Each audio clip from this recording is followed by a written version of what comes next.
Intro.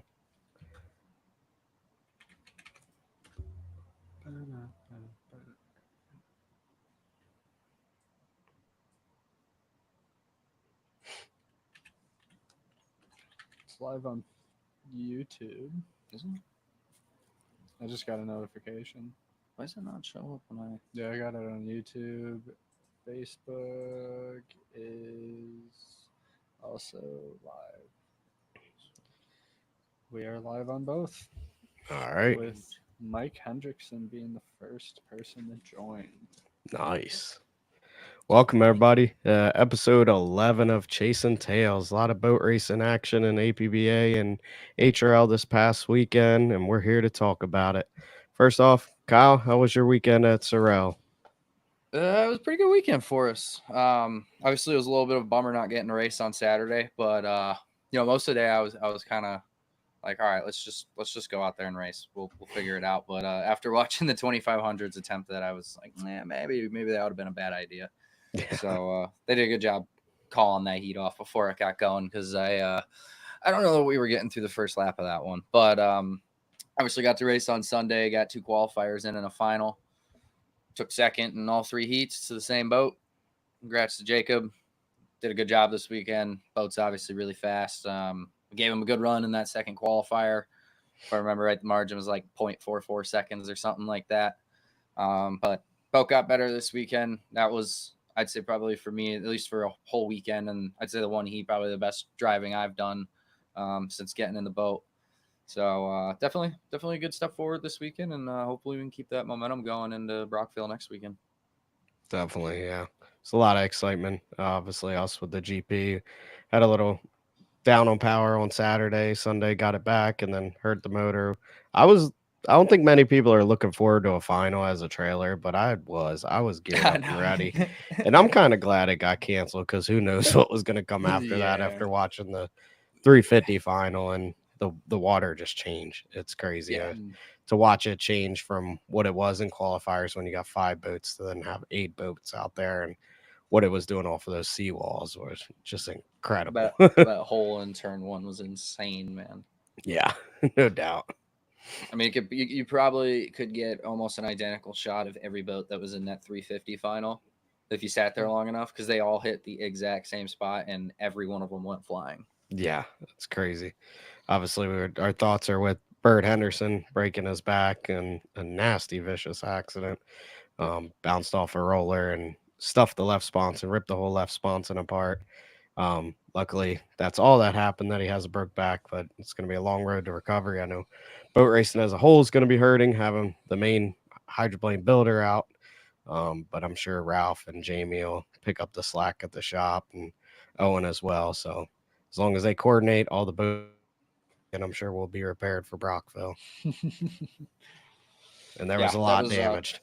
I was about to say Yeah. that, and not to take away from the fact that Burt got hurt, and hopefully his recovery goes well, but it was pretty poor timing in terms Yeah. with what happened with the boats this weekend. Yeah, I mean the 50 got Yeah, beat the up, man. 50. Wow. Yeah. I was looking at that. I mean, obviously building the boats, but a couple times now, and I don't even know where you start with that one. I feel like you got to Yeah, put a new sponson on because that's the primary, the bottom of the sponson's your main surface area that touches the water. Those angles are critical, angle of attack, all that stuff, and it's hard to start from scratch with nothing there. yeah, There's nothing to even attach to. yeah. I haven't gone back and watched that heat that happened, but I watched it live, and I remember when I didn't notice how bad it was until he literally was pulling into the pits, and I was like, oh damn. Yeah, I don't remember like seeing anything that I was like, oh, that might be bad. And he yeah, ran pretty fine. It seemed for the rest of the heat. I mean, it didn't look like there was a 6 foot hole in the bottom of the sponson. right. Yeah, I didn't Maybe it know. happened on the cool down. I don't know. Yeah, could have, whether he hit something or it was just wave and water pressure. I don't know. I didn't see anyone make any comments of what happened. But obviously a big damage to it, and Yeah. unfortunate for them. But that team, like we talk about, that Grand Island Navy, they will get that thing fixed, I'm sure, and they'll be Oh in yeah. Brockville. Oh yeah. Whether it needs a new sponsor or not. Right, Yep. exactly. Yep. Yeah. No, it was overall though. Obviously the conditions were a little challenging, and I know some people feel that maybe it was was too rough, and at times it probably was. And I don't know. It makes for some fun racing, though. It Makes for does.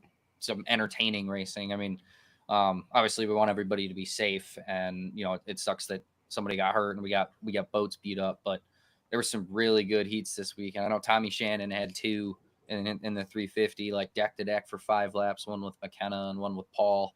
The 2500s with about 5 of them deck to deck to deck to deck to deck for an entire lap, and probably the best start of the last like 2 to 3 seasons of HRL and APBA. Yeah, I say we pull up some of this. I mean, some of this action, if you weren't watching the HRL live stream, you definitely missed out if you weren't there in Sorel. I mean, some of this action was incredible. Like Kyle said, it pulls up some good racing when you're not flat out. Obviously, the conditions are tricky. Just some drivers shine in rough water, some drivers don't.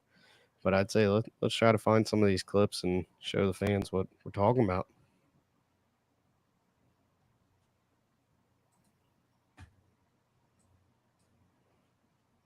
I was upset. I went back and was watching some of this live stream, and it buffered right as I got airborne in my time trials. I'm like, I wanted that picture of like just being a foot out of the water, the whole boat, or 2 foot, whatever it was. It felt like I was a dolphin jumping in the air. I was like, where'd that roller come from?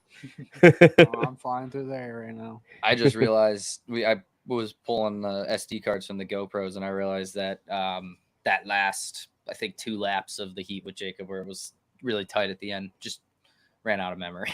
Oh man. So that's always the way. Yep.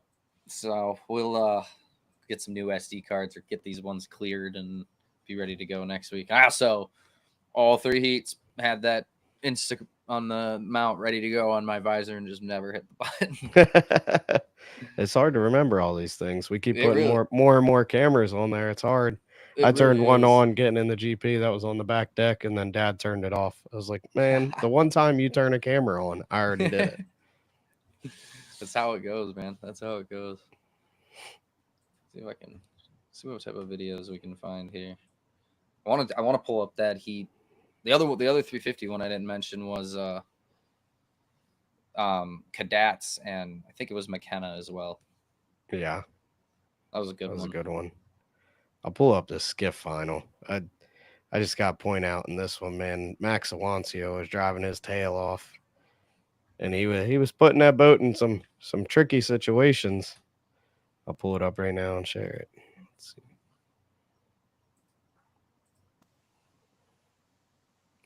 So Jimmy's got the lead here, and Louis in second. Max swung out going from up for the start, so he's a little behind, but he made up so much ground going into turn 2 here. They pull back on him, and he's trying. Look at him trying to fit it in there. It's like there's no lane there, but he is tight in there. And he did that 2 laps in a row. I was like, "Ooh, boy!" Good for him, man. I mean, and the fact is that most skiffs won't handle that, so they got that thing running good. Handling good. He's confident in it. Not quite that, but I've seen him do similar to that a couple times these last 2 years. I mean, he's not scared to get stuck in with that thing, man. It's fun to watch. Let's see. Still too far.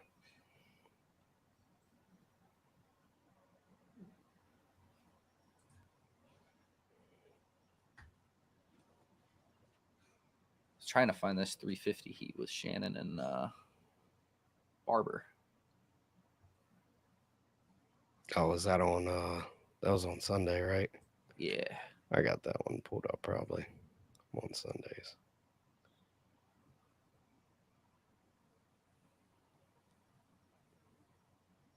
I think it's this one. I think I might have it. Yeah, I got it.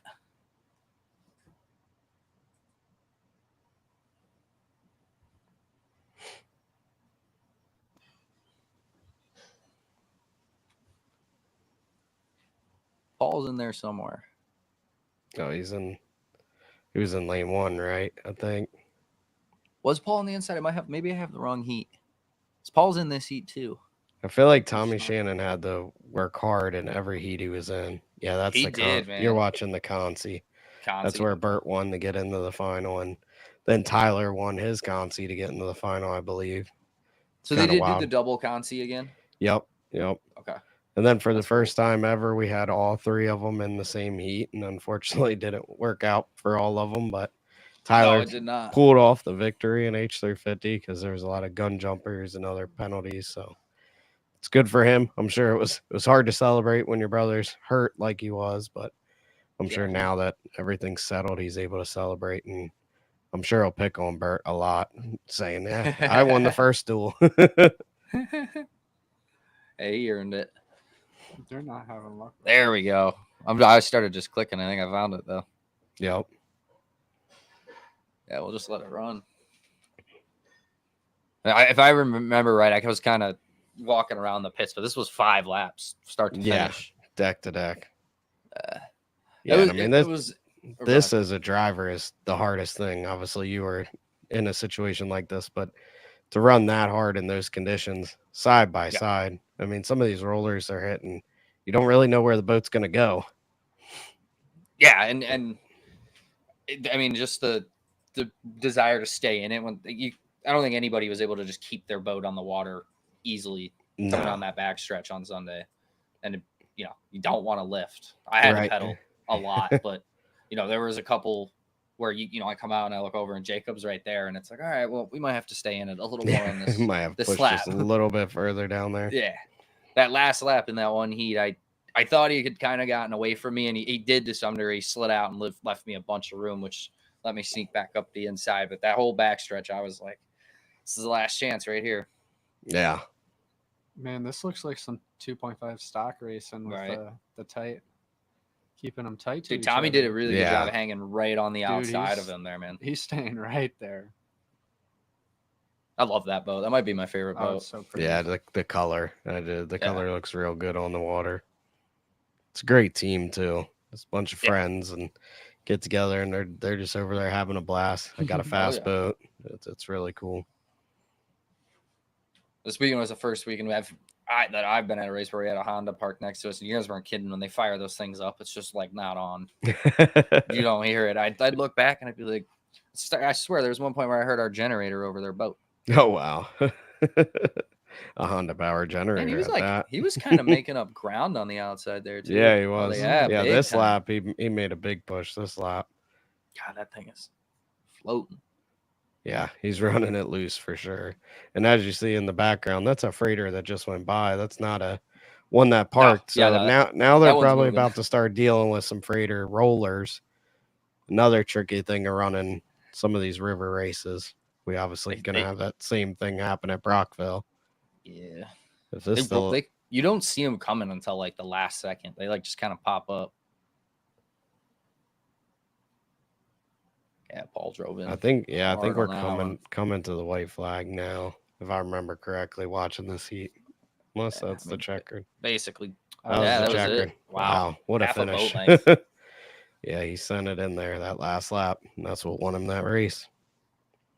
Yeah, that was awesome. That was a fun one to watch. That is. See, this just shows you that. 350. Go ahead. Go ahead. 350 was just entertaining to watch this weekend. I mean, like I said, the conditions weren't exactly ideal, but it does make for some fun racing, and the 350 class is just inherently like that. So add the wild conditions to the mix, and it's just a great show, man. Yeah, exactly. Yeah, I did the live stream. Is still they're doing a great job with HRL's live stream. I looked on there at one point, and I think there was like 800 people viewing it, which is pretty good for boat racing. We don't always get them views, but I think it's one of them deals that if you put a good quality show on the water, you put a good quality stream, it's just going to keep growing and growing. I mean, people are enjoying watching that. Heats are clicking off, so you're not sitting around waiting. And then you miss the heat you were waiting to see. So as long as you're on top of watching, you definitely get to see some action-packed all day long. Even a halftime show. What'd y'all think of that girl diving off it? I wouldn't have stood up there. There's no way you'd get me on that thing. Yeah, I won't lie. I was very confused. I had it up on the TV, and I'm walking back and forth doing stuff in the garage. And, I come upstairs, and it's just a chick on a platform. And I'm like, it's not what I was expecting, but I guess I'm going to sit here and watch because I was intrigued. Yeah, It was intriguing. She was a Red Bull diver, I guess, but when I saw her, especially Saturday, it was super windy, and she's standing up there on like a piece of plywood on top of this cherry picker, and it's like, yeah, I'm not doing that. But I No. do think it would be fun to do something like that with the drivers cannonball competition. I Oh think yeah. there's some That would drivers be that would awesome. definitely enjoy that. Oh yeah. Fat That'd be Boy fun. Racing, maybe I see him as a cannonball type, just like Johnny Oh Douche. yeah. Oh, There JD's you go. he's making a comeback just for that Oh yeah, he definitely would. He'd be like, "Put me in, coach. I'm honorary there." appearance. Yep. My dad said you guys were getting a good chuckle out of me almost getting stuck waiting in the boat for that. Oh yeah, Uh, you were one heat away, and I One heat started away, hearing him man. talk, and I was like, "Oh my god, Kyle is gonna lose his shit if he's stuck in that boat more than he has to be." I got out and started like putting my stuff away, getting the prop off, and I looked over and saw they were doing it, and I was like, "Thank God!" I was fully strapped in. I can't stand sitting in that boat for more than like 10 minutes, not doing anything, just stand. Like the final, we had to wait quite a while, Yep. because there was a little bit confusion on what boats were in the final. And I kept looking around. I'm like, what is going on, man? Yeah, a lot You're of not times. comfortable. A lot of how times I feel comfortable you like try to make it. I'm quick enough. I'm getting out. So like Yep. with the whole thing with Bert for the final, nobody knew. There was some GP drivers sitting in, some not. I was like, I put my helmet on. I'm like, man, this taking too long. I don't even want my helmet on longer than I have to have Yeah. it on. I won't lie, I can fall asleep in the boat That's Nice. nice. before No way. before heat. I'll just put my head to the side, pass out. Finally, someone talks on the radio. I wake up. I'm like, oh, there we go. Time to go. I'm sure there's a few people that have been like that. Oh, I got him. I don't know what it is. It's just not comfortable, man. And this weekend, it wasn't like really hot, but once you got in the cockpit, it was pretty warm, man. It's especially worse in the skiff though, because like since you sit up so straight, I just dangle my head, especially because you're going bobblehead in that boat. Yeah, you don't I have just the hang neck it, string. and like I have no noise coming in the full face helmet, and I just go out, and then Oh he my turns on the gosh. boat, and You're like, that oh, scares I me gotta a go. little. Yeah, tighten them. Yeah. So yeah, So, I think go ahead. some things in this weekend in HRL, there was a lot of big surprises, and we talked a little bit about the 350 class, but I don't think we talked about some of the guys that won. The Bull Shark won heats, Danny Legier, Yannick Legier, like there was a lot of different people. Obviously Bobby King won a heat and then had his unfortunate accident with his sponson, but it opened up the door to some great racing. I mean, that final, you could have threw a blanket across them to pick a winner, and you had Bull Shark way out front, but I think he jumped the gun or had a penalty.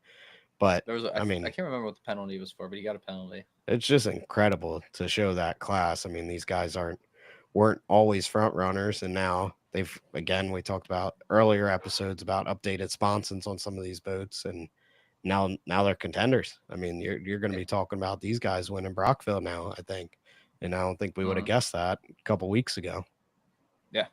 No, I like you said, we brought it up, but it was, I think you brought it up one of the earlier episodes, and it was a good call. I mean, the 666 came alive this weekend. That thing was awesome watching. The Bull Shark, you've kind of been seeing steady improvement for a while now, and it looked like this weekend he really put it together. Like that final, he was gone. If it wasn't for that penalty, I mean, he was long gone. Yeah, he was running good.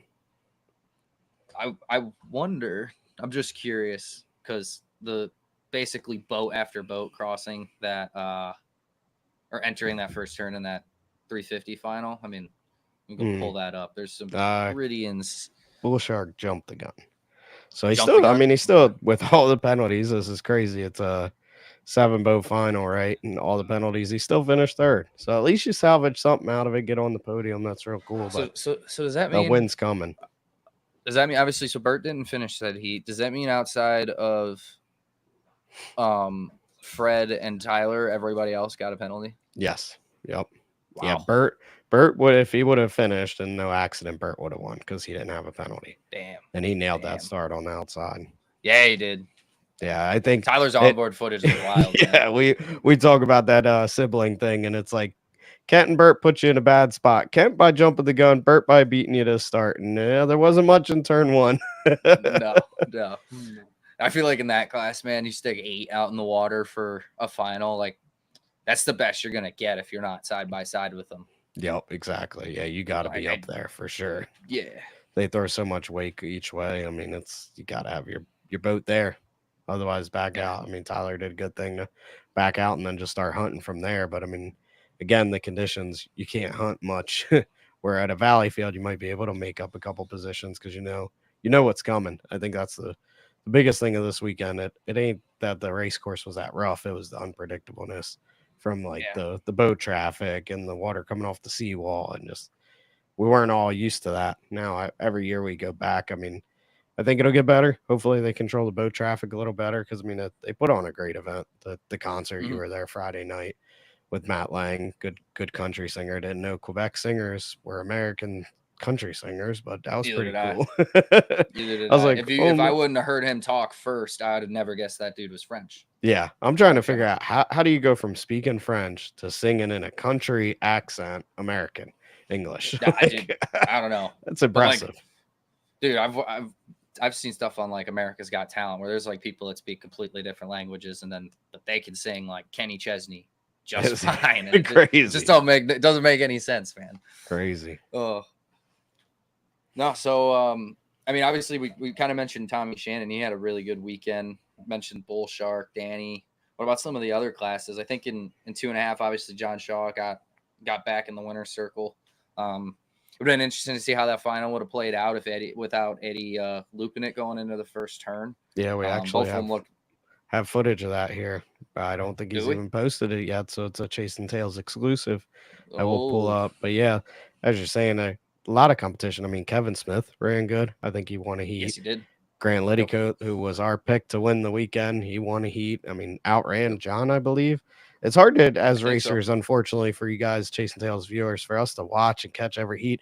So if you ever want to make a correction, especially now that we're live, we'll go ahead and fix it because we're racers too, and we're trying to get our stuff ready for the next heat. So if we make a mistake, don't feel free to correct us. But yes, I just looked it up on the HRL app, and Grant did beat him one heat. The Sam Tremblay won that heat, which again, you had the F-113 with the Honda. I mean, the class, there was different winners almost every heat. Mhm. Even Owen Henderson. I'm going through the results as we're speaking. Owen Henderson won a heat where he beat Kevin Smith and Eddie Canfouche. I mean, just incredible. So is I there a think. different winner in all 4 qualifiers? Obviously, Yes, I mean, I guess yeah, it's not that crazy, but Eddie won 1A, John won 1B, 2A was Owen, and 2B was Sam Tremblay, and then John won that's the awesome. finals. So yeah, That's that's impressive. I mean, especially when we talk the Ford versus Honda thing, you had Ford's win and Honda's win, different heats. Obviously, final the Ford came out on top, probably because of the spin in turn 1. But other than that, it would have been a duel because I don't know if the Hondas handle that rough water as good as. It's kind of like we were talking last week. It wasn't really a course for them, and I think they struggled a little bit. Some didn't, but some did. Yeah, they're. I mean, they're still fast on the rough course, but I think you definitely saw this weekend the gap on some of these tighter HRL courses is not as much as it. Like Cambridge just lets those things eat, and there's pretty much nothing to bind them up or get them bogged down, whatever you want to call it. So, yeah, I tell you that first qualifier, I hit a pretty good start and was going in the first turn, and I could hear that thing coming from behind. And I mean, it's just we go into the first turn, and I'm look over, and I'm like, oh, there he is. It's insane how well I remember Eddie said, you don't really hear it that much, and like either it sounds way different when you're inside a boat with the Honda in it than it does somebody hearing another one. Yeah, they just tone them out. Like I hear it pretty darn well, man. I got this 350 final pulled up. They're coming up to the start here. I'll pull it up in like 20 seconds once I get a little closer. One thing was cool now that it's up on the screen was the drone shots approaching the start. Yeah, was really cool. I know we got a good picture of me in the one heat with the other 4 boats all right there. That was, even though it's not like a true action shot, like that thing just makes some really cool pictures. I mean, and a lot of them, you had that freighter sitting in the background. Yeah. It's just Can you hit that to full cool screen thing. or no? Oh yeah, here. Well, I've got 2 screens pulled up right now. Okay. This one? Full screen, yeah. Try that. There we go. That's better. Much better. But yeah, like now we're buffering. There it goes. Yeah, Yep. Bert nailed that thing, man. Yeah. Bert, I mean, Tyler wasn't far off either. He That was shows right the there. margins. Yeah. That shows the margins. It's crazy. I mean, just the rollers Bert hit going into that first turn. Yeah. Wait, watch. This is when they get back down to this next turn. This is where things just get totally out of hand. I mean, Carl was pretty much gone, and Danny was the one chasing him. Yeah, he's moving. Yeah, this is where it gets. this is the money shot for the 350 final right here. Oh. Yeah. Yeah, it's just rapid fire. That has to be water coming off that seawall there. Because, I mean, I watched it a couple times to watch Bert's accident, and you didn't really see much boat traffic before this heat. So I'm kind of thinking that's just how that seawall bounces back at you in that turn. It's Maybe interesting too because, in my heats at least, I didn't feel like enough. Obviously we don't put them nearly as much wake. We didn't have 8 boats out there, with 7 or something in the final. But even in the final, I just didn't feel like the waves coming back off were as bad as it was for these guys. But Yeah. again, quite a bit bigger, and you stick 8 of them out there, it's gonna get.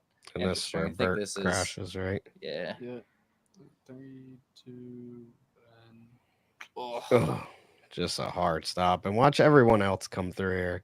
Like Tyler's first one. I mean, basically everybody was. And then he bounces all Oh around. my Hits those gosh, same man. rollers. And I think the next It's one too of insane. Kent. Or He's hitting rollers. Fred had a tough time. I thought Fred had a Fred's hole in the sinking. boat. I thought he was sinking. I'm yelling. I'm like, I think he's sinking. It's going under the water. That was crazy. It was. I mean, props to Fred for just grinding through that, man. I mean, it shows. Yo, hold up. He Can you kept go pushing, back? but just sticking with it. Yeah. Was that a fox on the seawall? Yes. There's 3 of them, and they're fake. Oh, they're fake. Oh, I'm way like, too man, there was They're a fake. fox on that seawall. I was there and I didn't dude. see that thing. I woke up, I started Gosh. watching it. I'm still tired, and I'm like, am I seeing shit? Yeah. Sitting there just staring at the camera, basically.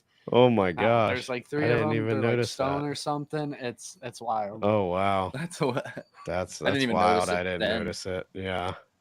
But like, dude, right there, just Mm. insanity.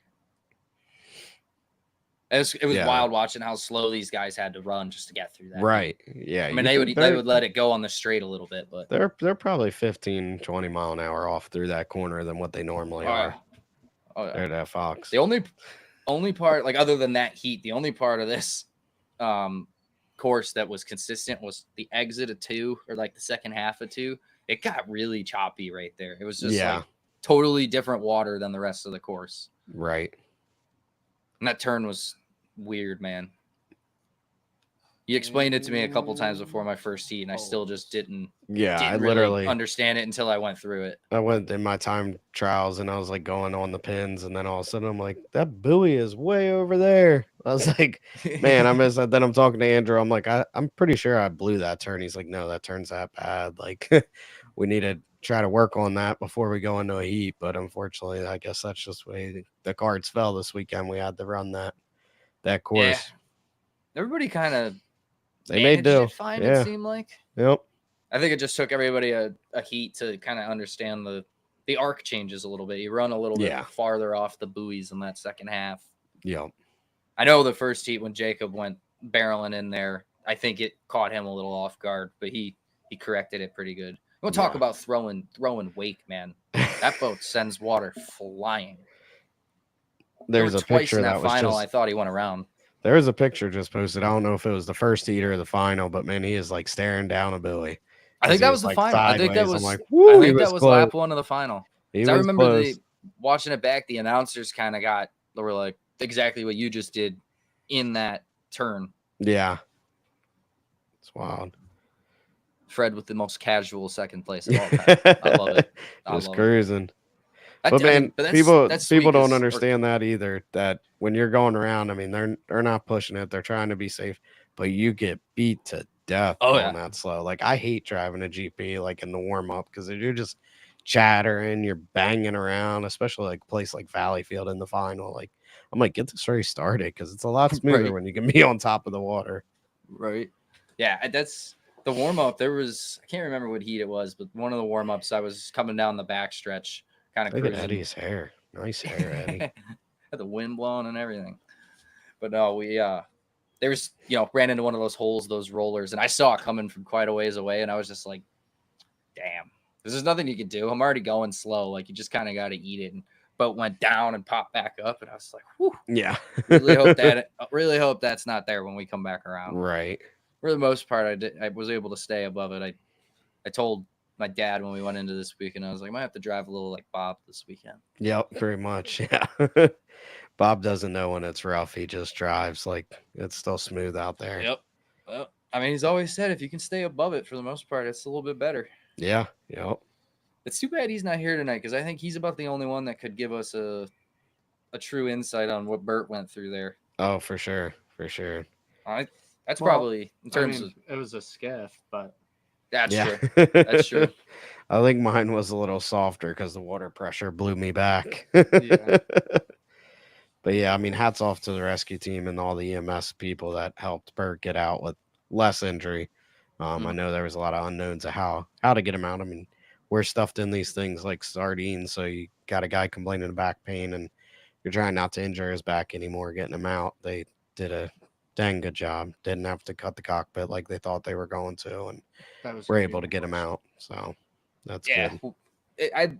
Some people might be like, oh, why'd it take so long and whatnot. But I think in those situations, like, there's no such thing as long enough or too long. Like, you got to take every step and every precaution. I think I actually waited for additional medical personnel to arrive. I know I Yep. heard some ambulance and stuff come in. That's just, getting more people there to supervise it and make sure it gets done properly. Yeah.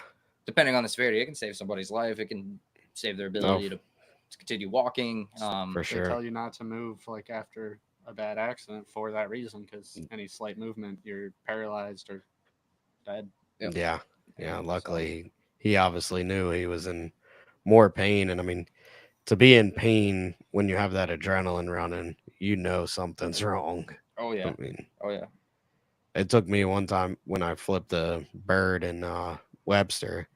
I had the helmet broke because the cockpit broke, and adrenaline was going so much. I was like, I'm good. I got in the 2.5. I was fine. Got in the GP, and then I broke, and then I was getting towed in, and I'm like, oh no. Like, and I was done for like a whole day. I didn't move off the couch that next day. I was like, Mom, I got to go to the hospital. And luckily, I mean, I had a concussion, and they said bruised muscles in my back, but other than that, I was okay. But man, if I felt that much pain, I can only imagine what was going on in that cockpit. Mm-hmm. I know we saw it the conversation kind of sparked on Facebook. What's your take on the idea with the bolted seats? I think it's a good idea. I mean, especially if you don't have a form fitting seat. These seats like we put in your boat, and then all the Henderson like 350s have it's a generic seat. So it's got good arch support and all that, but it doesn't fit your back. Some people's lower backs come off the seats. They have more arch to their back, so a molded seat just fits you in there. I used to use them in the race car all the time, and I swore that we had one done at a race one time, and I went out there and went 0.3 of a lap faster. So 0.3 of a second a lap faster. So it's like it's got to be the seat. It's comfort. Comfort's everything, and you definitely don't think about it until an accident like this happens. But it's good that it's back quickly on the forefront. I'm glad Mike Weber posted that about just some things. I mean, a lot of people don't know. I mean, same thing with Grand Prix. A lot of people don't put the head support there. I mean, if you're in an accident, your head's going, and the neck restraint can only do so much. That's why NASCAR has the things where your head barely moves. So, I mean, safety's come a long way. It's definitely a good idea. Yeah, I know my mom. She went ahead and ordered the stuff to do seats. We're gonna make 2 for the 2.5. We have that form seat, but I noticed myself, at least, that I do have a little bit more arch in my back, and there's a little bit of travel there. That you can't tighten the belts to actually suck you to the seat like that. Right. So instead, have the seat come out, meet my back where it needs to be, and it's one of those things. It might be a little bit more money. My understanding is really not that expensive, and especially when you're considering what it's for. So it's like $400 for major back surgery and or possibly never walking again. Yeah. So it's cheap insurance. Like you said, it's a good thing Mike brought that back up, just to kind of remind people that have interest in it, that it is an option. It is something you can do. And, I think the sports came a long way in the last 10, 15 years, and even more so in the last 5, just putting a little bit more attention to safety.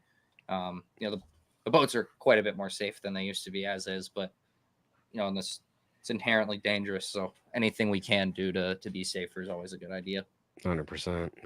No, I mean, it's even just like spinning out. Obviously, we're going to tune over to this clip of Eddie Camfouche now, but even just spinning out, the amount of G forces that go on your body, if your hips aren't in there tight or your shoulders, you're moving so much that you're going to be sore the next day. So if you can put a seat in there or do some things that tighten you up a little bit, then you're not counting on how tight the person got your belts, because some people get you tight to where you can't breathe. Our dad. Yeah. I strap myself in now. I get those things plenty tight, but my dad, I mean, it's just like, dude, you grew up being a good. guy. Yeah. Your belts. Yeah. He's gnarly with it. There we go.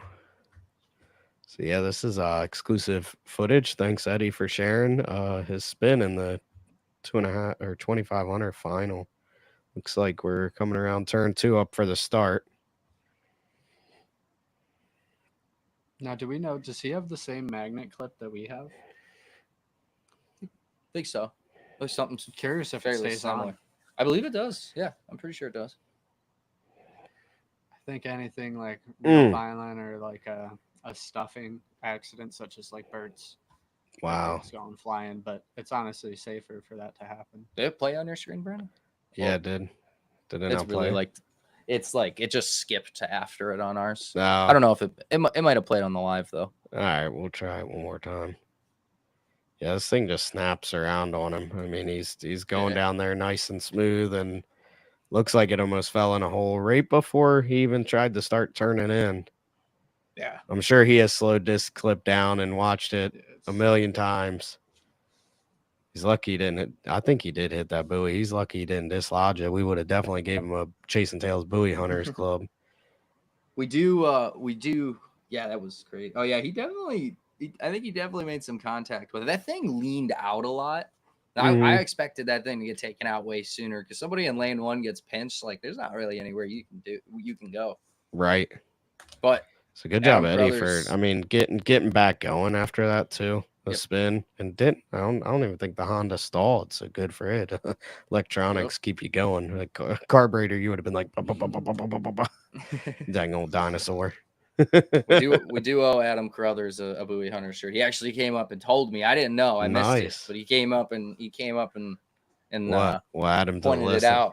TJ sent me a message early and was like, "Look, Joe Les needs one as well." I feel bad though. Joe Les said he had a rough weekend. He thinks he got a penalty in every heat, so I don't know if he's ready for a Chasing Tail shirt yet. But he's gonna get one. Oh, he's getting one. Yeah. We've been talking a lot about Sorel. I know they posted the Richland results out west. Did anyone hear any about how that race went? I know there was some wind. Yeah, I think it got Saturday, kind of similar to Sorel, but I think it got blown out on Saturday. So I don't know. Did they get the whole day in on Sunday? Or 2 days? Did they make it all up? They had 5, maybe 6 classes, including vintage. I think they said like it was 19 total heats on Sunday, so definitely doable. And from what I understand, they got all the heats in, which is cool. Wow. It's nice for those guys. We got limited races in the year, so it's always nice to maximize the number of heats you can get. Okay. Well, I have the results for the weekend. I saw that they didn't have the 2.5 mod, so I don't know if that got pushed off on Sunday, because I saw the schedule had it, but there's no results for it, so I might have to look into that. I'll message Justin or someone. But for the 1.5 stock, we had the 8 winning, 3 in second, and the 1 in third. So the eight's Carson. Nice. Carson Kelly with another overall weekend win. Good Wow. 2 for 2 this year. Not sure. Bernard. Matt and Henshaw. Yeah, Matt and Henshaw. And then the 1 of, I believe Haley raised the 1. Yep. Yes. Yep. I believe so. Yeah, I'm curious if they made any progress with that restrictor plate. I know they were weren't doing enough the last time, so they're going to make some bigger ones or smaller, yep. Smaller ones. See if that helped get back or get closer to where they needed to be. So it'll be interesting to look into that more. Yeah, definitely. And if watch you're them. listening on the West Coast, it's hard to get a lot of information. Obviously, the live stream's not there, but if anybody wants to hop on with us and explain a little bit more about your races and have an inside look, we definitely would love to have you on. We can just send you a quick link. You can hop on your iPhone, or if you have a computer with a webcam, that's cool too. That way we can get a little more information out to these fans about those races in the Pacific Northwest. Yeah, definitely. And I mean, even if you don't have time to hop on the podcast, if you got information to share, we'll totally take it. And that helps us be able to get all the information out there, get everybody their not publicity, but in a way. But yeah, why don't you go ahead and move on to the next class? So for next, we had the 1 liters. First place, we had the 1, followed by the 18 and the 19. Nice. I won't lie, 1 liters are foreign to me, especially the drivers. I know So you got J. Michael Kelly, Jeff Bernard, and then Josh Culver in the 19. Okay. Yep. 19, is that the one that went testing with the Unlimiteds? Yes, yep. Yeah, Okay. it's orange and white and blue, yep. Okay. Yeah, I know I talked to J. Mike the other day, and he said I think they struggled with some fueling issues, some oiling issues. I can't remember exactly which one in Decatur, but it sounded like they got that figured out this weekend. And didn't get to see any of it, but I'm sure it was a good battle with Jeff and like they had in Decatur. Yeah. But there's some pretty fast boats, man. Yeah, it's pretty cool to see them equal and putting on good competition. Yeah. Yeah, that can be an interesting or a class that maybe doesn't always get the most boats in terms of boat count, but it's nice that they got a couple boats that are really quick and can put on a good show. Definitely. They were really entertaining to watch in Decatur. Let's see. For the 2.5 stock class, we had the 6 of Kyle Davenport, followed by the 12 of Monkey and J. Mike, I believe, driving this weekend. And the 225, is that Justin? Yeah, Justin Burtnett in 3rd place. 3 very fast boats. We know 2 of them. They came out and raced against us a couple weekends ago, and they're fast. Yeah, they can go back and forth apparently, and it's good to see them racing fast out there. Yeah, for sure. For the E350, we had the 20, the 3, and the 46. Now the 20 and the 3, which one's which? Kip's the 20, right? Jeff's the 3, and then I'm not sure who the 46 is. You know who the 46 is, Brian? Rochelle Hill.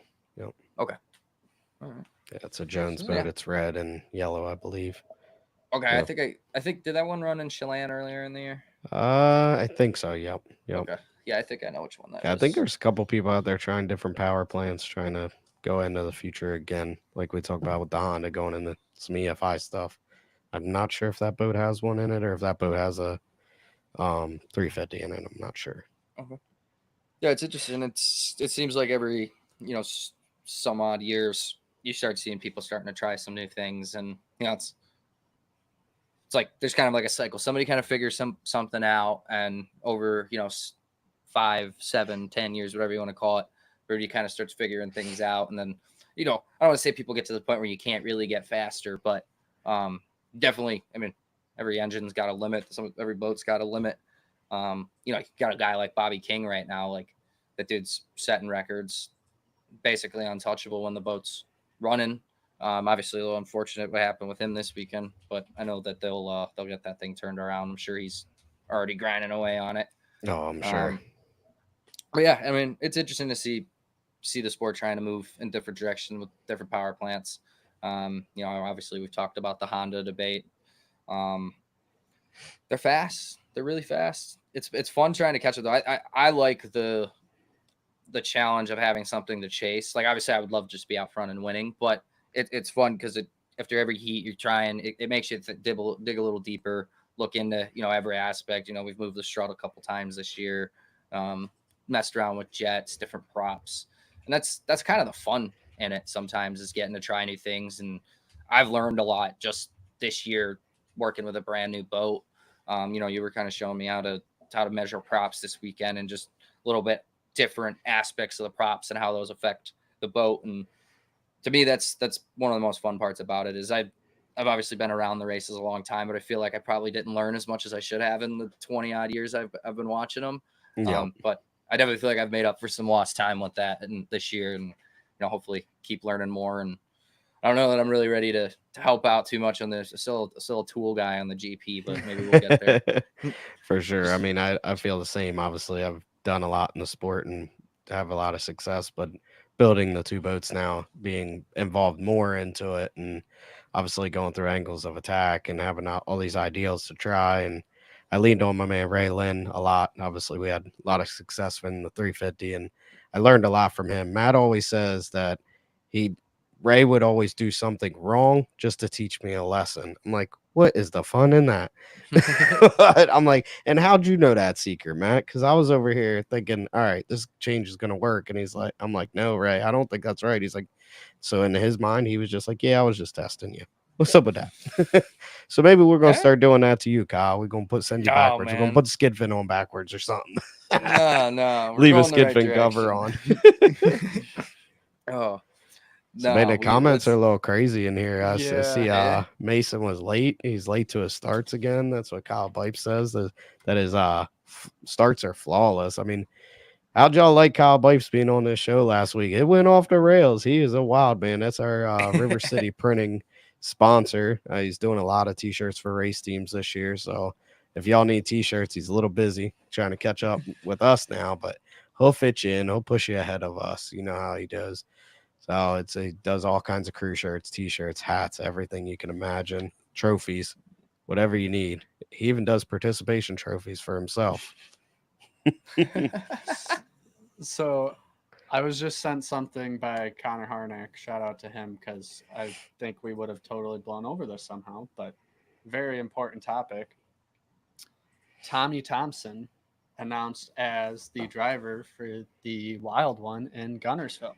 Yeah, that's Wild. incredible. Wild. I love it. Yeah. I think Tommy Thompson will do great. Obviously, he's driven. I was trying to explain it to my girlfriend. I think he has driven quite literally everything.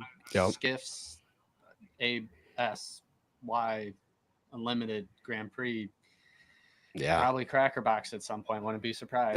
Definitely flat bottom. He's done that enduro with Yeah. the April before, so he's definitely well rounded, and Oh, yeah. he's a fierce competitor. And I think getting after what they've done in Grand Prix, they got that boat running pretty good with Randy English and Tom Thompson running that one. And there was times where it was fast and he did his starts and be out front, and they just had some issues. So I think getting in one of the most competitive boats is going to be awesome for him to shine a little bit. And Gunnersville's a nice course. I think they're going back to their course 2 years ago, so it's going to be action packed. I mean, there's a lot of fast boats that are going there, and having him a part of the field is definitely going to amplify things a little bit. Mm-hmm. Yeah, I mean, we've shuffled a couple drivers around in the last few weeks, but it like Bob said, like it doesn't matter what way you slice it. Like this GP challenge is just going to be insane, man. Yeah, it's going to be so fun to watch. I mean, we've already seen this year several different heat winners. We've got some of the ones that have been fast. They're no different than they've been. And we've got some guys. I think the GP20 got to do some testing out in Richland this weekend. Yeah, they went back out. It's good. I didn't really get to hear much about how it went, but I know I got to see that boat run a couple times before it blew over in San Diego, and I mean that boat can win some heats for sure. For sure, yeah. I mean that's it. You've seen it in the HRL all year that the competition's pretty intense, and you're going to amplify it. Obviously, Brockville's going to have great competition. I think their boat count is the 2 Luptons, the 3 Canadians, and then Brody if they're ready. So they're going to have 6 boats that are all fast and all can win a heat. and then go down to Gunnersville, and we're gonna have the West Coast guys mixed in with us. Grindel, the Wild One, a couple others supposed to be showing up. I mean, it's gonna be intense, and that's one of my favorite. For me, we go from one of our roughest courses of Sorel down to that smooth water there. It's gonna be like a total different thing. You're just gonna be hanging the boats out on edge, and it provided great racing 2 years ago when Lupton's were there and Grindel's boat and all the West Coast guys. I mean, I think even that year, I think different people won a heat. Bobby won a heat. He almost won the final. Jack Lupton won a final. So Mhm. it's going to be intense. There's a lot of people I've seen, a lot of people on Facebook excited about these two races to kick it off, Brockville and Gunnersville, and I'm excited. We've been talking about it all winter, and it's finally here.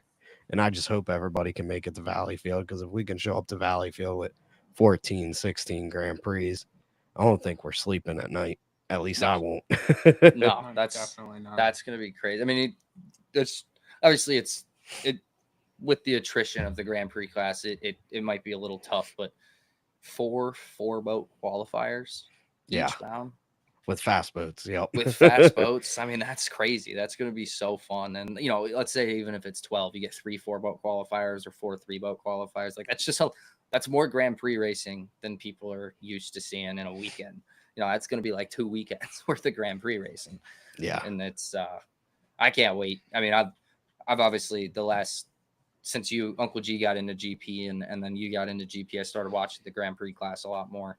And it's always been fun to watch. And it's just, I don't know, for the last 15, 20 years, it's just been getting better and better every year. Yeah. I know, like you said, with guys like Scott Kropfeld getting involved in the class, like the handling of the boats as well as the speeds really came a long way. And the racing has gotten so much better. And it's fun to watch. I know the fans love it. That like 10, 15 minute period in Valleyfield, like the build up to it. And then they play We Will Rock You. And it's awesome, man.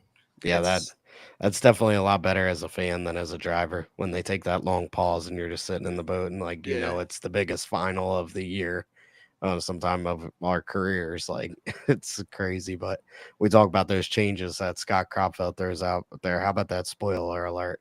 What y'all think of the spoiler on the back of the Wild One? I thought it was pretty cool. Whether it does anything or not, I don't know. It's kind of like some of the changes we make. You don't know. You're just throwing them out there. Yeah. And I mean, like you said, I mean, I guess it can hurt to try things, but it can't hurt that much. I mean, if you find out that it really messes the boat up, I mean, from what I saw, it wouldn't have been something that they weren't able to pop off relatively easily. Right. Why not try things? Exactly. I mean, you take your best educated guess. That's it.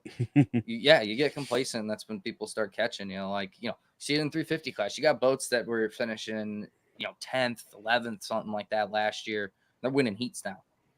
Yep, exactly. Yep.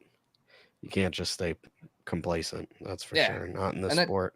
No, and I think that's one of the things that's helped the sport grow in just terms of, in my opinion, I feel like the popularity and the attention to the sport, even though it maybe not where we would all love it to be, but it's definitely improved over the last decade or so, is the variety.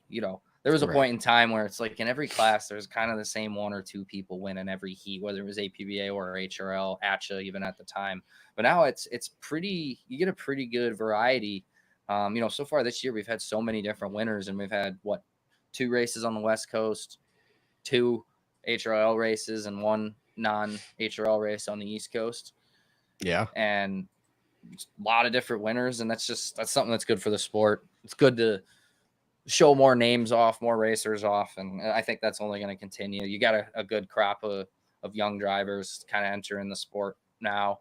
And then, obviously we still got a lot of guys like you, Brody, Andrew, the Luptons, just, guys that have built very good careers in the sport and continue to add to it. So it's just from top to bottom, there's just a really good class of boats and drivers that we've got going right now. 100%. And that leads me in talking about back to Sorel, them having the J stocks there again. Yep. They had a good turnout.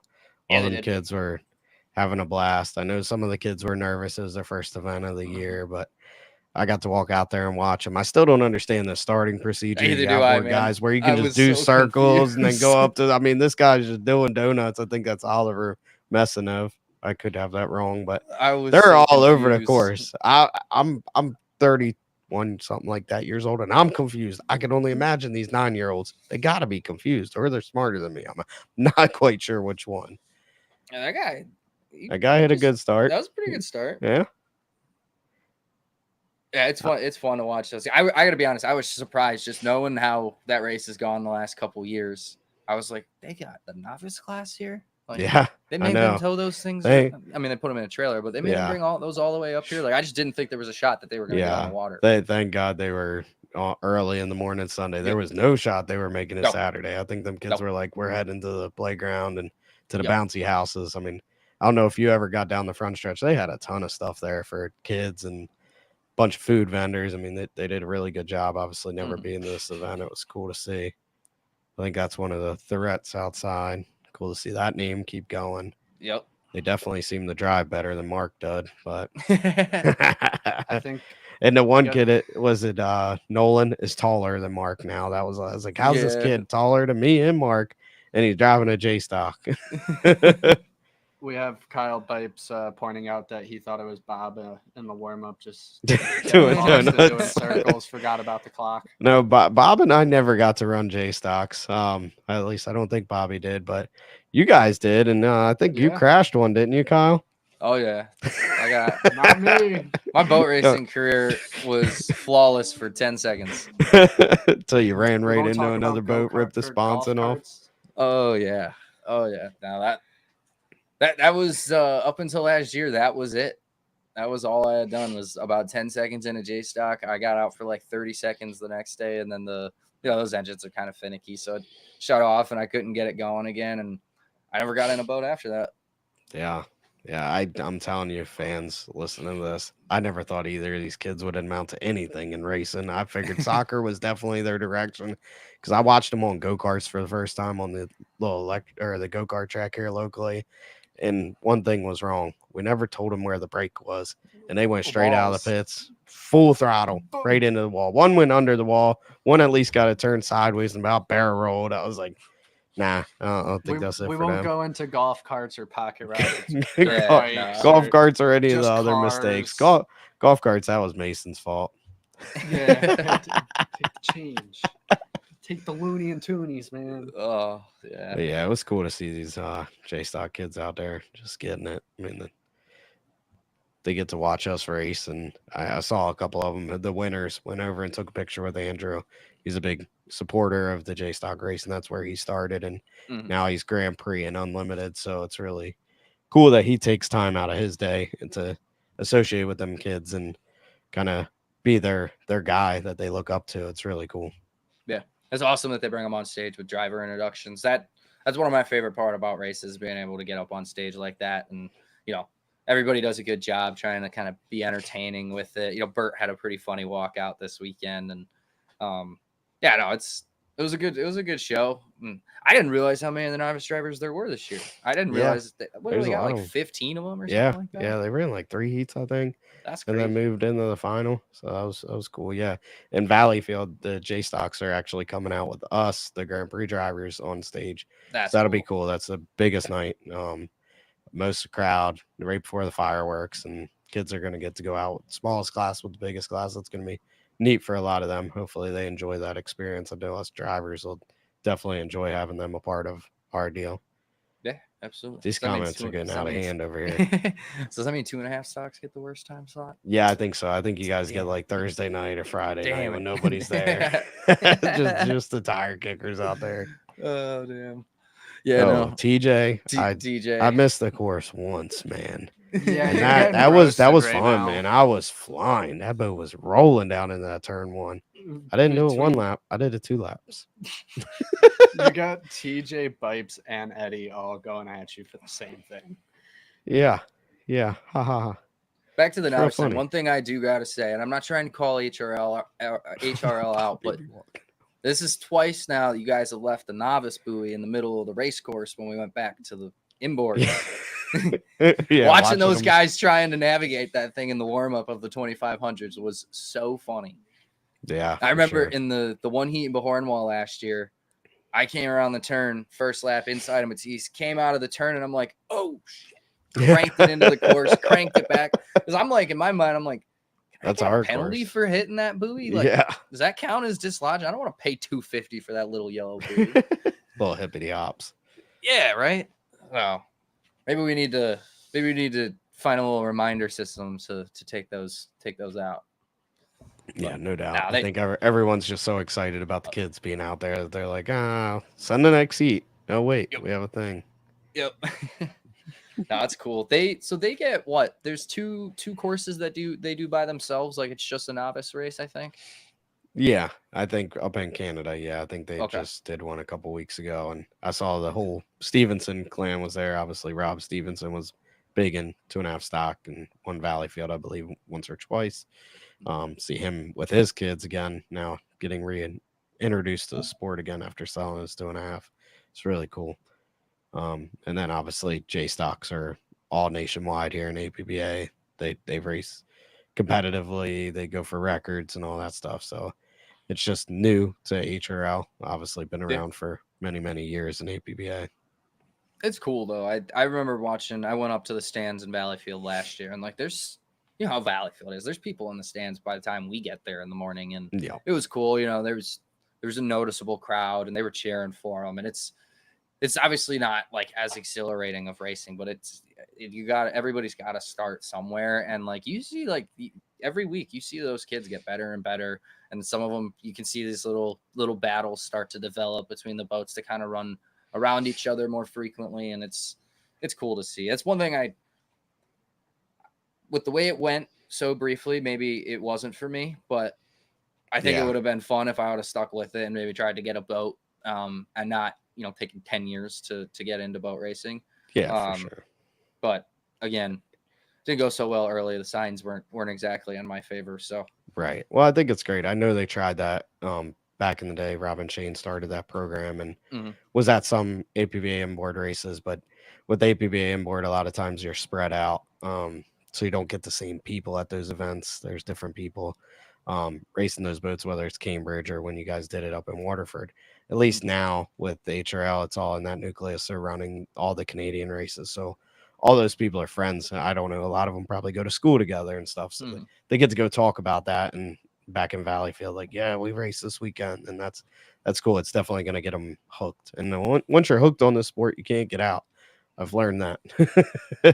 Eddie, he ran into me. Okay. I didn't hit nobody. I got hit. My fuel tank just proves it. It was basically in half. Yeah, he hit you in the left rear corner. I mean, nothing you can do about that, even if you Hey, I turned kept in going on. too. I kept going. Like you said, there's no brakes. It's I kind of believe it kind of leads into boat racing, man. Like not having brakes, it kind of is like natural for me. Yeah, exactly. We saw that on the go-kart. I think Mason ran his up on the shore in Hampton. Everybody was telling him to stop, and he's like, I can't see. My glasses fogged up. That's when his sister first started beating him, was in J stocks. Oh, Poor Mason. He was just always late on them starts. Yep. And then had to after losing to her so many times, he had to wear a driving suit in the skiff with me. I had Princess Racing Little next princess, yeah. oh, Bob joined. Hey, Bob. After this weekend, I think we can cut it on the start slander. to me. Yep. Wasn't perfect, but it was a hell of a lot better. The one was pretty darn good. Hey, I led him to the first turn in every heat, I think. Nice. Every heat but the second. Jacob and Derek beat me in See, that this is why I don't joke with people, because then I have bad starts. I did an interview with for HRL with Jack Lupton, then wait till y'all see that one. That one's a banger. It's going to be hilarious. Nice. But I was joking about his starts and being a dad now. Hit starts better because he'll be a little more calm. And then I go out there and blow 2 starts. I mean, not by much, but I wasn't there. And the first one, I was like, oh, crap. I'll put myself in the tunnel. I don't like this. Yeah. It's always, that was the one heat. I don't want to say I hesitated on my start a little bit, but I was clean on the first start. I was the first boat there. The second time I kind of had to drive through a little bit of spray and just slowed myself down a little bit. But I got in that final, we hit the line, and Kenny was about a boat length ahead of me here, and Matthew was about a boat length ahead of me here. And I was like, kind of got hit with that moment. It's like, all right, this is you either back out now or you just keep going. And fortunately, I was able to get my nose up there by the time we got to the turn. But Yep. that's a nerve-wracking spot to be, man. Definitely. Yeah.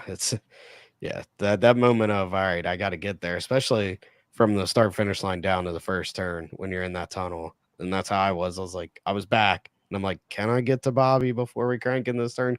Because if I'm a boat link back and I don't back out in time, this is gonna get ugly.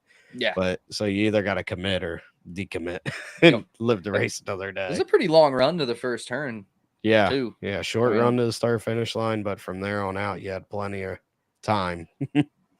Bob, you set yourself up for that one. Yeah, we got Bob and Bipes in the comments. Now this Oh my podcast might not be as wild this week, but the comments are about to be. Yeah. gosh. So what do we got any West Coast races this weekend? Is there any racing going on this weekend? I don't think so. I think it's a weekend off, and I mean, Weekend like, off?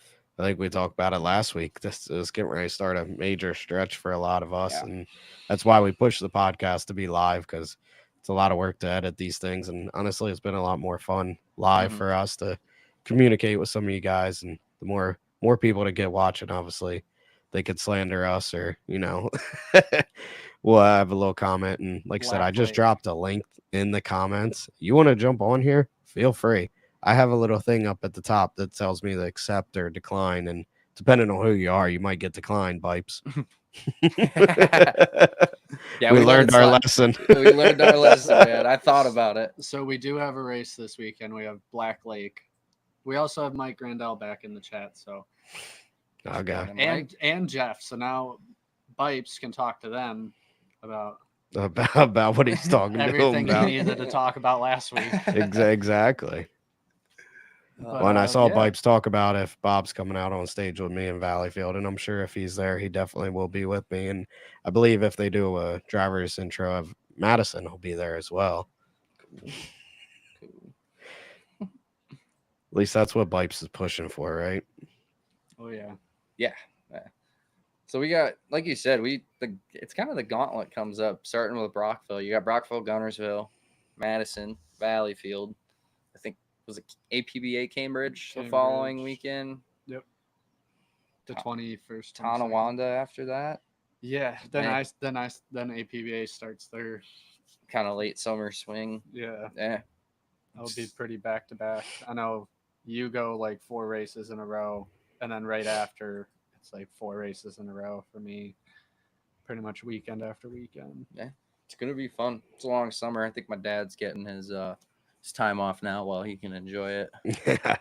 Yeah, he probably is going to be like, well, they did fine with me at without me at Decatur, so I'm just going to stay here and just chill on the pontoon boat, ripping shots of Fireball since I'm not allowed when Patty's here. I had to get some Fireball when we were at Decatur. They had the little party store attached to the pits. Oh, sweet. And I was like, as they were pulling boats out still, I was like, I have to. I walked in, got some, and I had to take a picture and send it to him. So There since you you're not go. here- Yep. Well, I actually don't even think I ever sent the picture, but I took the picture. Brain doesn't work. Mom, you should try and throw the dad's Fireball costume if you got the picture in the comment section. Oh, yeah. That's epic. It's hilarious. She dude. said Fireball. And Fireball. Fireball's banned in the Hayes household Yes. for those It's wondering. not allowed in the house. That's why I got it at the race. Yeah. It's not allowed here. So, were there any other heats you want me to pull up and we watch a couple heats? And Maybe that 2500 heat. Was it the first qualifier on Sunday? okay, I'll pull that one up. I got Yeah. I got I just Kyle's heat remember it right was here. about 2-3 laps of just 3 to 4 boats deck to deck. Okay, I'll pull that one up next. I got Kyle's heat, little deck to deck action with Jacob. You can definitely see where the Honda can excel. Some laps, not as much. This one, I mean, you guys were even coming down this straightaway. Yeah, that first lap, I was able to keep my foot in a little more. Almost dumped it right here. Right though. there. Yeah, I was watching that on the GoPro earlier. That was rough. She was a little loose. I don't think you set the fin. No, definitely did it. I didn't know he was there. I thought I was out front. You can really turn if you want to, but I'm never really trying to turn my head that much. So I just kind of give it a glance, and if I don't see him, he was far enough out too where I didn't hear it. Two things. One, Mom, you just hit reply, and then it should give you an option to post a picture in the chat. And second, Bipes, if you weren't late, you would have seen that we've already played the Barber and Shannon heat. Come on, man. Oh, You can't always be late to already. the pod. You give us crap for late to starts, but you're late to the pod. Here's a good moment. Yeah, 3 wide, Mm. passing the lap We boat. just get it live from. Ooh. One shout out to Scott Liddy Coat for doing my radios in that heat. We were in the beginning stages of an engine change on the GP, so I told my dad to stay behind and asked Scott to do them. And I'm really glad because he didn't even tell me that happened. He just kept me focused on the race with Jacob. Wow. I didn't know until I went back and watched the stream. Oh wow, That was a fun heat, man. It was weird because I kind of had him at the beginning, and then he made up a lot of ground, and then he started to pull away a little bit. And you'll see in the final turn, he took it really wide, and I don't know if that was intentional or maybe he didn't get it set for the turn. And you can't see there's that a fireball shot. Oh, look at that fireball suit. That is epic. We'll post that on the Facebook page after. But yeah, he goes not this. I think it's the next lap. He goes really wide and let me sneak back up the inside. Yeah, and for some reason that Honda it hit the rev limiter coming off that corner, so it stalled. It's kind of wild when these things hit the rev limiter. They're not really soft. They stall. So again, if that prop's not hooked up coming out of a corner, I mean it almost cost them the race because of it unhooking. And so actually, I think that's the second to last lap because I think I let him out of turn 2 on the last lap. He got really light when we come back around to the line. He gets really light, and I made up a lot of ground going to that turn because I was getting pretty close to just settling in. Yeah. With how much he had started to pull away on this last lap and a half, and I kind of just expected it to continue. But he got light, and I saw that gap start to close really quickly, and I was like, all right, here we go. I gotta get back in it. Gotta loosen it up. Yeah, like right here, I think.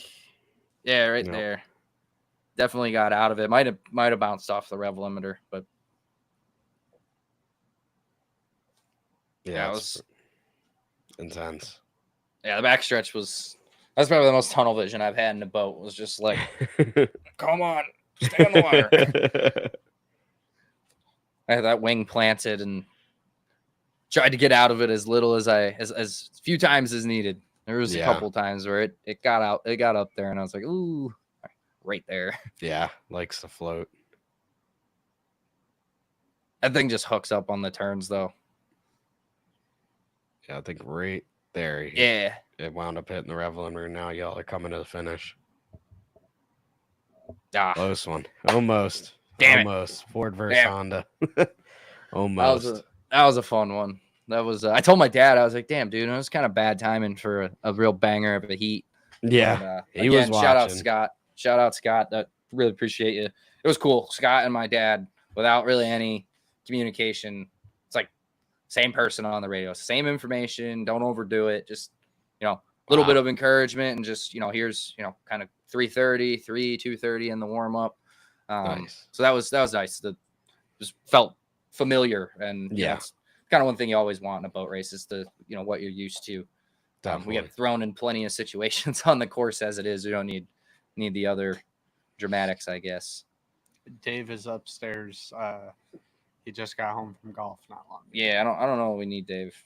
No Fireball Dave right now. Yeah, no Fireball Dave. Fireball Dave usually ends up in his tighty whities, so I think we y'all should want that. We should save our viewers from that one. Bipes, you wanna see Dave in his tighty whities? Just feed him Fireball in Madison, and it's bound to happen. Here we go. Here's that 2.5 feet we were talking about. I mean, look at that start, man. Dude. Boom. Bang on. Shout out Liddy Coat. Nailed it. And it continues this whole lap. Yeah, it's got to be a fun turn. Yeah. And it didn't seem like anyone got lost bad. They all stayed up with their noses. And no, it was cool. Like this heat, that last heat that we were just showing, this kind of showed the difference on a course like this with the Ford versus Honda battle. I think the Honda's still got a little bit, but look at Grant. He's rolling him in. Yep. Man, no one on that outside. Oh, yeah. And then the Honda on the outside of that. That's a picture there. I hope somebody got a picture of that. I think they do have a picture of 3 of them, but they missed Sam out there. Nah, that black boat's really, really, really slow. Yeah, really, really slow. especially when it tries to touch a buoy. Yeah, right.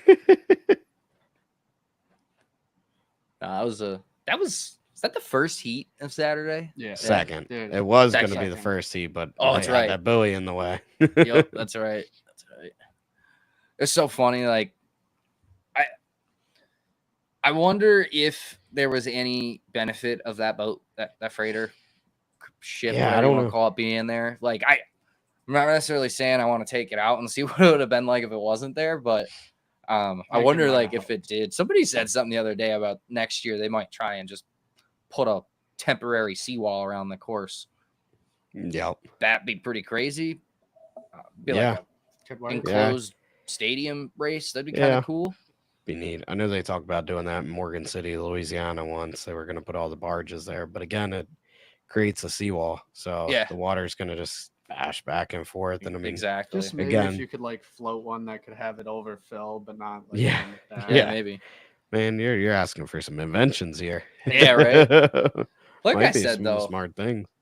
it's we were kind of on the limit of what is crazy and entertaining and fun and what's dangerous, but like those are that's kind of what the sport is in the first place. Yeah, And yeah. I think there's a lot of old school boat racers that are, oh no, we got to race on smooth water and this, and I get it to a point. I mean, smooth water can produce good racing too if you have the right boats, but I mean, as long as you use your head. I mean, accidents happen. Obviously, Bert was using his head, and he's one of the best drivers in this entire series.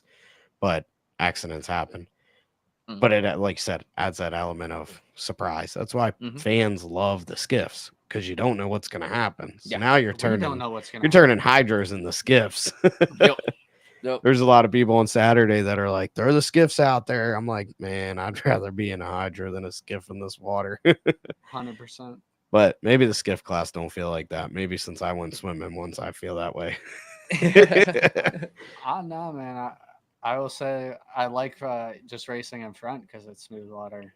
Even sometimes you get back in fourth, fifth place. It can be like running in that really crappy water. And skiffs, they handle it well, but it's scary and sometimes not too Unpredictable. fun on your ribs and your back and your neck. Yep. Yeah. Yeah, and there's not Boy. much you can do. Say we talk about safety coming a long way. There ain't much you can do. I mean, you have to look around so the neck restraints don't really work, or we haven't figured it out yet. If they figure out ways to be able to look around, mirrors, stuff like that, which is hard because they bounce so much, then I'm sure that safety can improve. But for now, we're gonna be stuck with what we got, getting beat up. Yeah. I mean, we were chatting in the Discord yesterday. Jacob said, I don't know exactly what the details are. We said that his knee started banging off a bolt basically for the last 4 laps of that final. And it's like, that's got to suck today, man. Yep. I know we got our seat can be disconnected at the top so we can mess with our air bottle, add weight if needed. And the 2 bolts that hold it into place, we need to get the round top ones so they're a little less protrusive. And I got 2 bruises right where they sit on my back, and I could feel them Sunday night driving home. I was like, damn, yep, that's where they are. Well, when you get that molded seat, you'll be all right. Yep, exactly. Or you would fix the problem. Bobby, he had that black elbow, and he's just like, I'm just gonna keep driving it the way it is. I'm not gonna put any padding there where I hit my elbow. No 99-cent pool noodle or anything. No. And then I was dumb because he's texting me about it this winter, and I'm like looking in the boat, and I'm like, yeah, I think you're hitting it on like the bottom of the seat. And I'm like, all right, I'll put some padding there. So I put padding there, and then I looked over and like the fuel shutoff cable's there. I'm like, I don't know what that padding's doing there. Like I just took it off. And in Cambridge, I found out why that padding was there. I should have left it on. My elbow was sore. I'm like, what a ding dong. Yeah, the only thing with the boat, the 2.5 when we got it this year that I was concerned about, and it ultimately ended up not being a problem, was my knees. They're not super close to that, steering, I don't say column, but steering bar. I was worried, they would sit there and rattle off that thing, and right now that was feel good. It has not happened. We totally forgot to pad it like we were supposed to. We definitely need to do that because I think in the case of an accident, that could be some bad news. Because your feet go flying and blow over. Yeah, but we'll get that padded. But other than that, man, like I get to go like this in that cell. It's so nice. Yeah. Totally strapping myself in. I know like some people are like super against strapping themselves in for whatever reason. Some people just like having somebody else strap them in. I've always, at least in the year or so that I've been driving, I've preferred to strap myself in. Yeah. And it's nice because it's really easy to do in that boat. I could sit, plug the radio in, turn it on. Shoot, if I haven't tried, but if I had to in a pinch, I could probably reach back and get that air bottle turned on too. Oh, Yeah. you can. Yeah, Yeah, you can. Radio. Yep.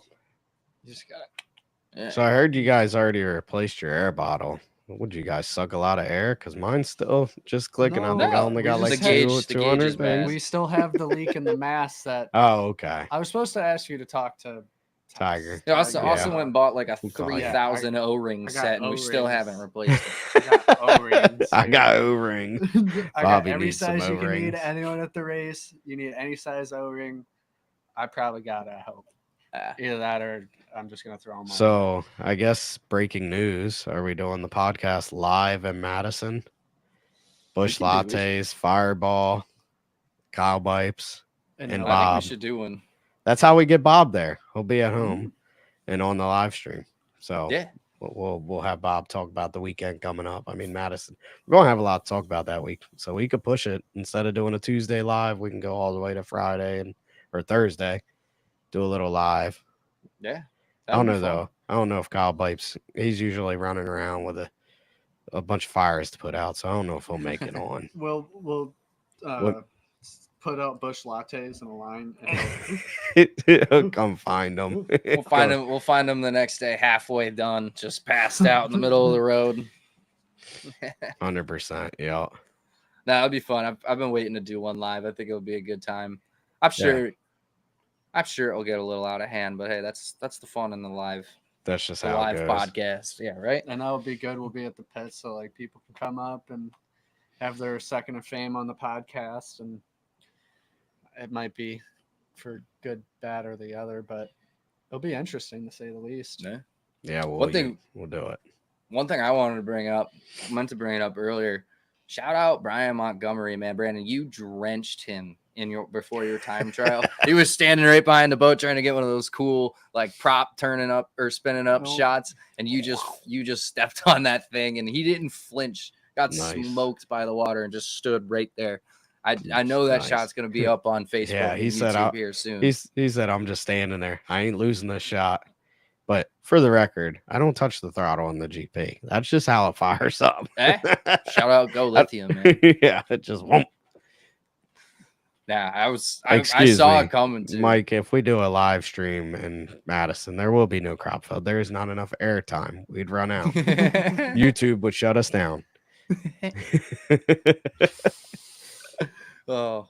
Yeah. Although we Crop can mute field. his mic. He'll just be over there.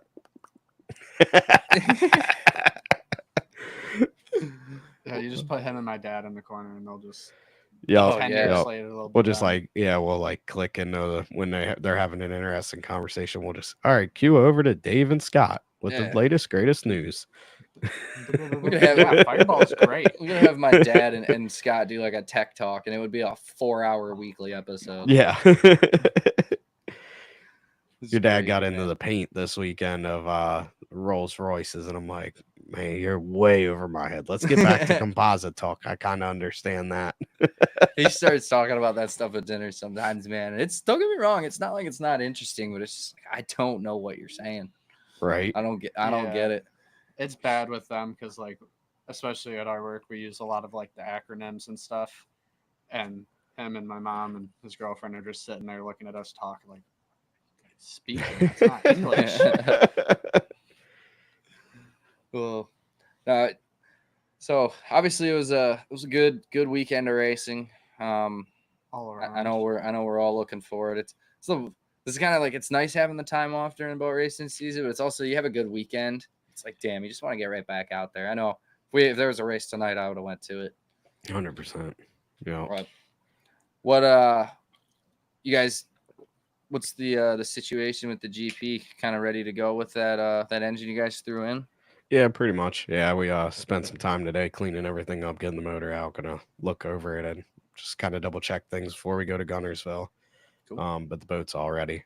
Everything's ready to go to Gunnersville. We just shipped out the motor to Marty Wolf today, so hopefully he can get that thing back for Valleyfield.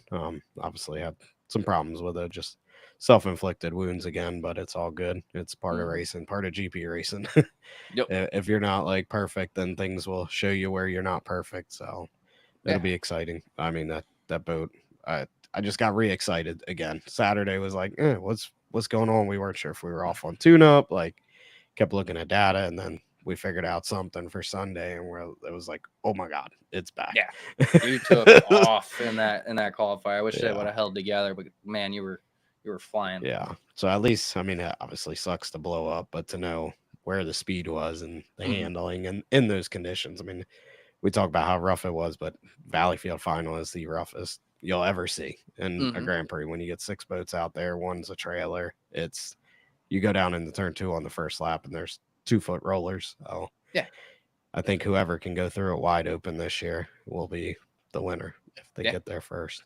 I mean, you talk about seawalls. Literally, Yeah. the entire straightaway on straightaway. either side is a seawall. There Yep. is nowhere for that water to go, and even the water that goes out in turn 2, there's a picket line of boats right Yep. there, and it's Yep. coming right back at you. I mean, it's literally just designed to be rough, It's a and fishbowl. that's why it's entertaining. I mean, like we said, the rough waters, it really it makes things Equalizer. interesting. It's the Equalizer. great equalizer. It really is. I know I was, like I said on Saturday, I wanted to run because I know that we might not have the speed that these Hondas have at the moment, and we're definitely getting closer. But I felt like the rough water is the chance that we have to really give them a run, and you kind of saw that on Sunday. The first heat, Jacob took off, and I had nothing for him. He pulled me the entire heat, but as that water got rougher and you had to pedal it a little bit more. Maybe the Honda was, it hits a hole and it stalls a little bit, jumping out of the water and banging off the rev limiter. It just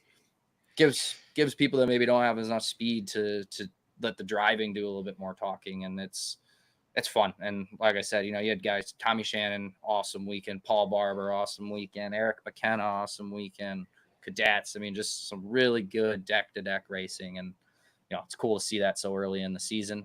We got plenty of it in Cambridge. It's not like we didn't see any of it before, but yeah, and we talked about Bert's accident, but I've also had Eric Allard blow over. I'm glad he's okay. Matthew and or Matisse blew over or barrel rolled, whatever happened to him. So glad to see all these guys are in one piece. I know the H4 is already, I think, on its way to Paul Barber's, and Paul Barber's going to have his hands in that, fixing it. Even though he's rebuilding his own engines, he's worried about getting another team back out there. And shout out to that team. I mean, they went and got their spare motor so Paul could run on Sunday, and Dominique went and got it, so saved Paul the trip and was the hero. And I mean, Paul went out there and won that first heat, I believe, on Sunday morning, and then unfortunately in the Consi wasn't up there, and I don't know what caused his DNF, but hopefully not another motor. But yeah, right.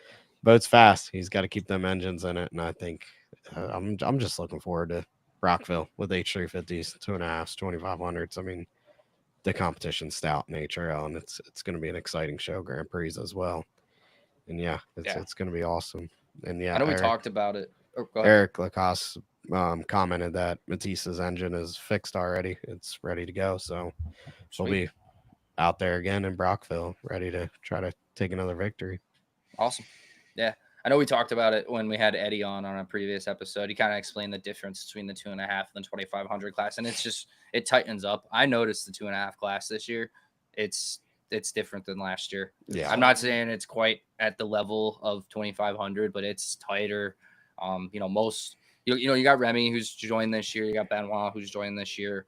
But outside of that, Jacob joined late last year, but I mean, it looks like he's been driving for 5 years. Right. It's, just going in that first turn in that final, I remember thinking like, man, I don't think everybody's coming out of this one. And I know Kenny said, like we were talking about with Jay, the way that boat just throws off spray, I think Kenny thought he hooked in the first turn and kind of started to react to that. And then I, on 2 separate occasions, thought he hooked and was like, oh shit, I'm going to win. And then next thing you know, thing pops out on the other side of the turn. I'm like, damn it, never mind. But I don't know. Has that boat always been that way, or is it? Nah, I think he was just trying to keep it on the buoys and didn't want to get a bearing out penalty and was cranking it in hard. And those turns obviously were pretty tight to keep on the buoys, so I think it just made it look worse because obviously didn't see that. I don't think in Cambridge, but Be interested to see. It's again, you go to Brockville, it's going to be very similar to what we just saw in Sorel. The maybe not as rough, but the course is pretty similar. Tight turns, long straightaways, exciting racing, and watching it from the point down there is incredible. Watching all those boats come at you while they're jumping and bouncing and going into the first turn. So if you're there at Brockville, definitely enjoy the show. And if you're down in Gunnersville, enjoy the show there with the H1 Unlimiteds and Grand Prix and the marathon boats. It's gonna be some good racing coming up in a couple weeks. Yeah. I want to see some pictures of some boat racing watching setups this weekend or next week. We got double streams going. I know TJ's going to have it up on a TV over here and up on a TV over here. I want to see some cool setups. I mean, it's going to be an action-packed weekend next weekend, and I know I can't wait. I know Brandon's ready to go. I know got a lot of drivers making some fine-tune adjustments for next weekend. Some pretty big repairs, but it's boat racing season is definitely kind of already in full swing, and it's looking pretty good so far, man. And like we said earlier, Black Lake this weekend, we'll actually probably be able to sit down and watch some West Coast racing. Yeah. Nice. So we'll be East talking Coast about guys that. are finally taking a little break, so we can get on there and give our actual opinions on stuff. Yeah, and we'll be on there talking next Tuesday about that race, and hopefully we can get a West Coast guest to join us and give us some more details. Obviously, being at the race, you know a lot more of what went on, the dramas, the helmet throws, and all kinds of things that go on at these boat races. So hopefully we'll nail down a guest and get them on next week for sure. And I think there's some big news coming out about the Grand Prix Challenge as well, some sponsorships. We'll be able to announce next week as we're leading into that series kicking off. So got a lot going on. HRL has shared all their footage with us, so we're going to be putting out a ton of content coming up from the action-packed weekend. If you have any GoPro footage or anything you want shared on Chasin Tales, send us your videos. We'll put edits together and provide you with some great content. Yeah. Well, Dominic Roy. Shout out to John Shaw, who did great on the race course, but not so good at putting on sunscreen. Yeah, dude, that picture of him at awards that's one of the gnarlier sunburn lines I've ever seen. Yeah, got the Oakleys, man. just there. This is awesome. Man, didn't expect it to be sunny like that, so I guess he forgot. No. I mean, most of Saturday, he was walking around in jeans and a jacket. And I guess, I'm the same way. When it's cold, I don't even think about sun. Not cold, but not hot. I don't really think about sunscreen. Yep. I usually take my jacket off and then my arms are fried. Yep. Heck, I went to the beach the other week and I like sunscreened up my whole body, and then I forgot my arms from like my sleeves down. So I was like, dang, I thought I was going to lose my farmer's tan, but no, I just burnt that area.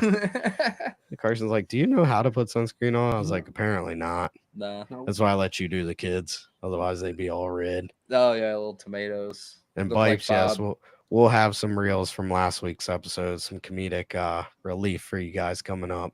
I was a little under the weather last week leading in Sorel, so a little lazy getting things out. But, we'll get them out just for you. Anything for our sponsor, for Every City Printing. And if you'd like to sponsor Chasin Tales, give us a message. Obviously, the more funding we can get, more cameras, more action-packed stuff we can bring out to you guys, and we represent your company with the best of our abilities. The sport of boat racing is a big family. Anyone involved in it, any company involved with it, I think all racers are more apt to go spend money with that company because we're so close-knit. I know we've had many sponsors on our race boats that seem to do well financially, and products. Go Lithium, I think, is in probably 24, 30 boats now, just from being involved with the sport. Everyone's more apt to go buy things when you're involved in the sport because it's family, man. And that's about all I got to say on that one. Absolutely. So I think that wraps it up this week. And next week we'll recap the races out west. We'll talk about the Grand Prix Challenge. And then after that, we'll be live in Madison Thursday night. We'll do a Thursday night episode. And we appreciate you guys tuning on, being involved on the live. And see you next week on Chasin Tales. Take care.